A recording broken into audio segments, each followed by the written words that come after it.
Hello there. Today's video falls on a happy Father's Day weekend. So I'm taking this opportunity to wish all fathers out here a happy Father's Day. Fathers who are fathers, biological fathers, fathers through adoption, and also people who became fathers by stepping up to be one. I wish you a special day. Feel loved and appreciated, and your work never goes unnoticed.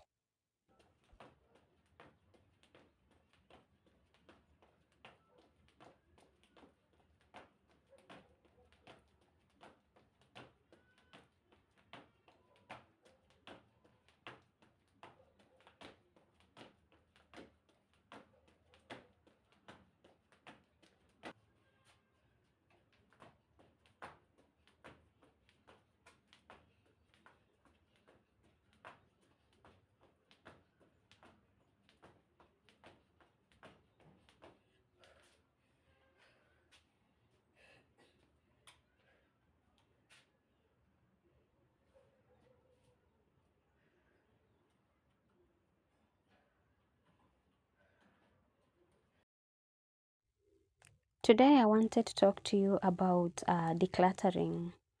I have been doing decluttering for quite some time now. Actually, it's been a few years since I started doing decluttering. It's not something I can say that has been the same over the years. When I started, I usually was tossing away a lot of stuff because during those years I was doing so much shopping, impulse shopping. So whenever I started decluttering, I had a lot I had to throw away. So nowadays, when I'm doing decluttering, I find that I have quite a few items that I need to toss to the bin, and it is usually most of the time containers from used foods in the kitchen, especially cans, and also some items that have gone into waste or broken glasses or some sort those kind of things. So over the years I have downsized a lot because when I was around 10 years ago, I was deep into impulse shopping. So every time I had some little cash, I could just leave the house and went shopping. And I used to buy low quality stuff, and it was never intentional. So you could find that I had some items that I had a huge pile of, while I was lacking and seriously lacking some very important stuff.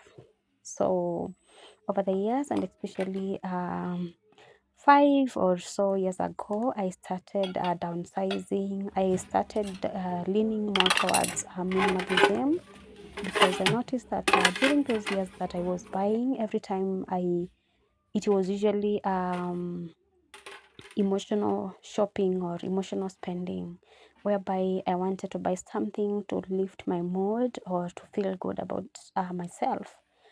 So, as a therapist, I started working on it. I have mentioned in this channel that this year I am very intentional when it comes to shopping or living my life. Not that the other years I have not been, but this year I am quite being intentional. So as much as I reduced shopping this year, I find myself shopping quite a lot, and it is all about the things that I have been neglecting over the years, things that are needed in the house. Yes, mom. For instance, I have been using a set of sufurias that I bought around 6 years ago, and I noticed that we were actually suffering, so I needed to get some extra sufurias. So I went to the market and got a set which has more sufurias than the one that I previously had. So I thought I needed to clear up some space before I introduced the other set of sufurias. So here I am decluttering, getting rid of the stuff that we don't use. Um, The ones that are not working, I throw them away or DIY or do something with them. And also the stuff that I have a multiple of them, I decided to keep them away to take them to a country. Also, I need to mention that over the years, I have done a lot of decluttering around the other rooms, around the bedroom, sitting room, you know, but I have never touched the kitchen. So every time I had a visitor, they never failed to mention that I had quite a lot in the kitchen. And my kitchen is not as big. Okay, it's not small, but not as big. So it felt a bit cluttered. So I had to do something about it. And I didn't want to bring another set of cooking pots to an already full kitchen. So I did the much needed decluttering.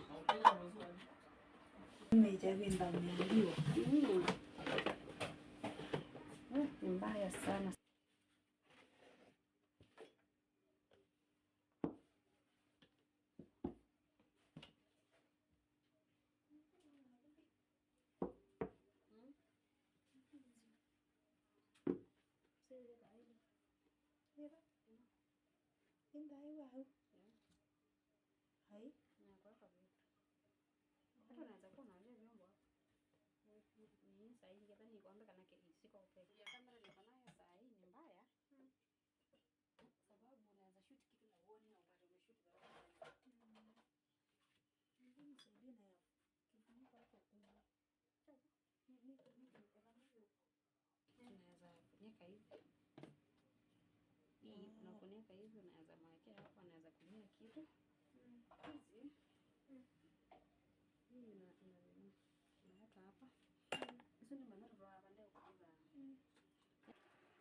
I don't know whether I'll ever reach to a point of calling myself a minimalist.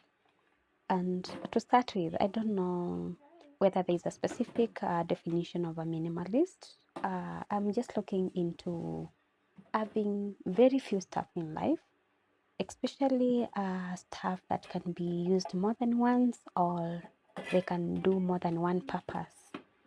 And I'm glad that I already am walking that journey. And also, someone who really loves very, very high quality stuff. I would rather not buy something than taking home something that is very, very poor quality. I would rather not have that thing because I love permanence as much as that is not achievable or it may be difficult to achieve that permanence. I love stuff that will last quite longer.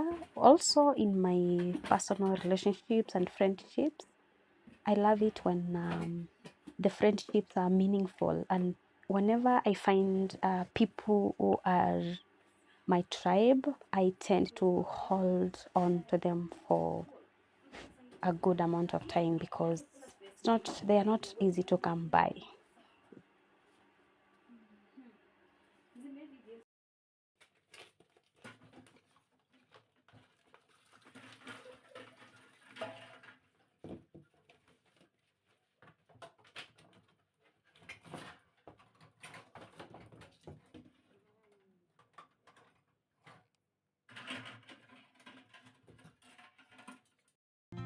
Whispering pines, secrets untold, carrying tales only the forest holds.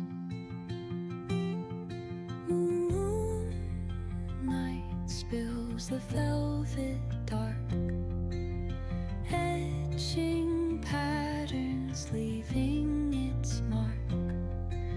The roots stretch deep, the earth's gentle sigh, a lullaby sung to the open sky. Oh, whispering pines, sing me your tune, caught in the rhythm of the stars and the moon. Teach me the language of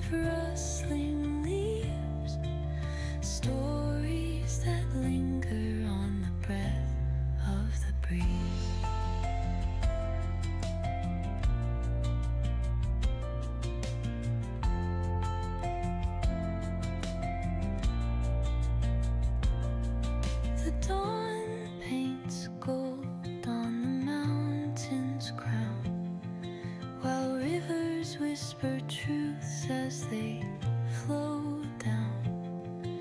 Their songs entwined with the trees that stand, knotted in time by nature's hand. Each echoing step on the forest floor opens a world through an ancient door. The silence alive, yet brimming with sound. In the arms of solitude I am found. Oh, whispering pines, sing me your tune, caught in the rhythm of the stars and the moon. Teach me the language of rustling leaves, stories that linger on the breath of the breeze.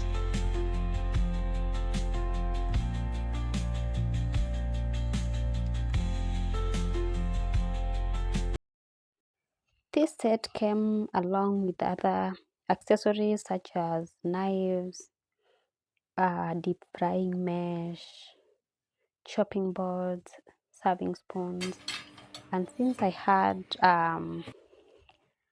other items that were similar to some that came with the set, I decided to keep the ones that I didn't have, take the rest to up country, because I also need to have some kitchenware around there.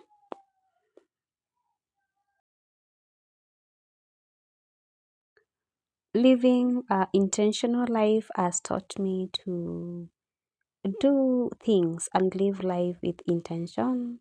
For instance, I am now buying stuff around the house that I actually need, not adding up to things that I already have. And I am finding that it's actually major purchases around the house. The other day I purchased curtains. In the beginning of the year, I also bought another stuff around the house, which was a huge project. So I'm using this year and the coming years to also sort out major projects and purchases around my home, as I continue teaching myself how to live life with intention, not only in purchasing but also in living life generally and in all other areas of my life. The years that I spent with so much physical clutter, I can say that they were some of the darkest years of my life.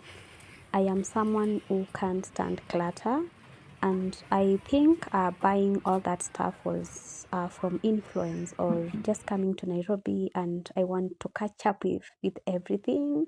And every time I felt that I didn't have something that somebody else had, I thought that I was missing out on what it takes to live in the city. So it was such a hard transition from the village to the city, and I really felt confused, and I actually unconsciously didn't even know what I was doing. And as time went by, and through personal therapy and also learning from the people that were so much in tune with life, I learned that there's more to life other than just buying and accumulating stuff around your home, your personal life, and even mental clutter. I have learned a lot over the years that you don't have to have so much in your mind that you're carrying the burdens from your past, the people around your life that are not serving you right, the things around your life that don't go in line with your current life. You can choose to toss all that in the bin. You can choose to ignore all that and focus on the right things in life and only things that serve you right. And that is honestly what I have been doing over the years. And I can say that I am so, so happy about myself.